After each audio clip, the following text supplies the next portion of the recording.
តភាពមួយទៀតហើយនគរបាលចរាចរណ៍ជាប់ចោទវាយកញ្ចក់រថយន្តមួយគ្រឿងនៅសង្កាត់ឈ្មួញរថយន្តដឹកទំនិញមួយគ្រឿងត្រូវបានកម្លាំងនគរបាលចរាចរណ៍តាមឃាត់ដោយចោទប្រកាន់ថាបានបើកបុកកម្លាំងនគរបាលចរាចរណ៍នៅគោលដៅតាមបណ្ដោយផ្លូវភ្នំពេញហាណូយហើយបានព្យាយាមបើកកិច្ចបើទោះបីជាយ៉ាងណាខាងម្ចាស់រថយន្តបានចោទប្រកាន់ថាគាត់អត់បានខុសអ្វីទេត្រូវបានសមត្ថកិច្ចមកឃាត់ហើយវាយបំបែកកញ្ចក់រថយន្តរបស់គាត់ហេតុការណ៍នេះបង្កឲ្យមានការភ្ញាក់ផ្អើលកាលពីវេលាម៉ោង 10 ព្រឹកថ្ងៃទី 4 ខែមិថុនាឆ្នាំ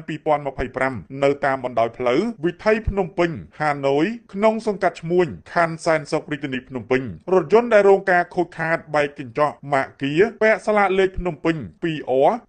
2614បើកបរដោយបុរសម្នាក់ពុំស្គាល់អត្តសញ្ញាណឡើយតាមនគរបាលចរាចរណ៍បានឲ្យដឹងថានៅមុនពេលកើតហេតុរថយន្តដឹកទំនិញមួយគ្រឿងខាងលើបានធ្វើដំណើរតាមបណ្ដោយផ្លូវវិថីភ្នំពេញហាណូយក្នុងទិសដៅពីត្បូងទៅជើងនៅពេលធ្វើដំណើរមកដល់គោលដៅសមត្ថកិច្ចចរាចរណ៍ដែលដាក់គោលដៅត្រួតពិនិត្យពង្រឹងច្បាប់ចរាចរណ៍ក៏ខត់ឲ្យឈុំដោយរថយន្តនោះកែច្នៃខុសលក្ខណៈបច្ចេកទេសតាមព័ត៌មានឲ្យដឹងទៀតថាខណៈនោះអ្នកបើកបររថយន្តពុំបានឈប់ឡើយគឺបានបើកមកបុកសមត្ថកិច្ចហើយមន្ត្រីនគរបាលជាប់កិច្ចសន្យាម្នាក់បានតោងរថយន្តតាមខត់រហូតទៅដល់ដេប៉ូលក់ម៉ាតមួយកន្លែងក៏ខត់បានហើយនាំមកកាន់គោលដៅវិញដើម្បីសាកសួរចំណែកខាងម្ចាស់រថយន្តបានឲ្យដឹងថារថយន្តរបស់គាត់ពុំបានខុសអ្វីឡើយនៅពេលដែលធ្វើដំណើរមកដល់គោលដៅនគរបាលចរាចរណ៍ដាក់ប៉ុស្តិ៍ត្រួតពិនិត្យនគរបាលបានហៅឃាត់ខណៈនោះគាត់ពុំឈប់ក៏បានបើករថយន្តទៅមុខហើយមន្ត្រីនគរបាលជាប់កិច្ចសន្យាម្នាក់បានយោងអាយគោម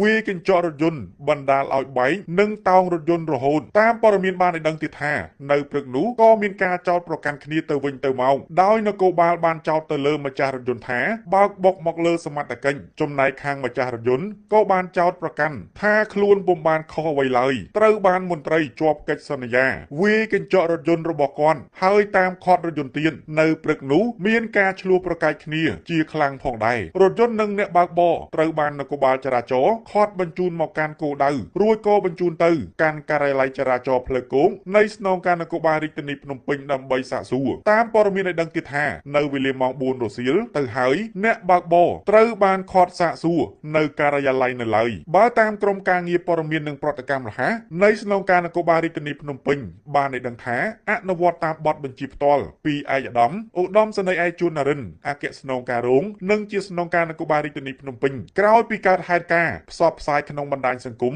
នៅថ្ងៃទី 4 ខែមិថុនាឆ្នាំ 2025 វេលាម៉ោង 11:10 នាទីជុំវិញបុរសម្នាក់បានចោទប្រកាន់មកលើមន្ត្រីអនុវត្តច្បាប់ចរាចរណ៍ផ្លូវគោកនៅគោលដៅផ្លូវហាណូយស្តុបឱកាសខ្ញុំខណ្ឌសែនសុខថាបានវាយកញ្ចក់រថយន្តខ្លួនបណ្ដាលឲ្យបែកការិយាល័យនគរបាលចរាចរណ៍ផ្លូវគោកនៃស្នងការនគរបាលរាជធានីភ្នំពេញនៅថ្ងៃដដែលបានអញ្ជើញមន្ត្រីនគរបាលចរាចរណ៍និងមន្ត្រីជាប់កិច្ចសន្យាចំនួន 7 រូបទៅគោលដៅខាងលើនិងយករថយន្តម៉ាក Kia Frontier ពណ៌ខៀវពាក់ស្លាកលេខភ្នំពេញ 2R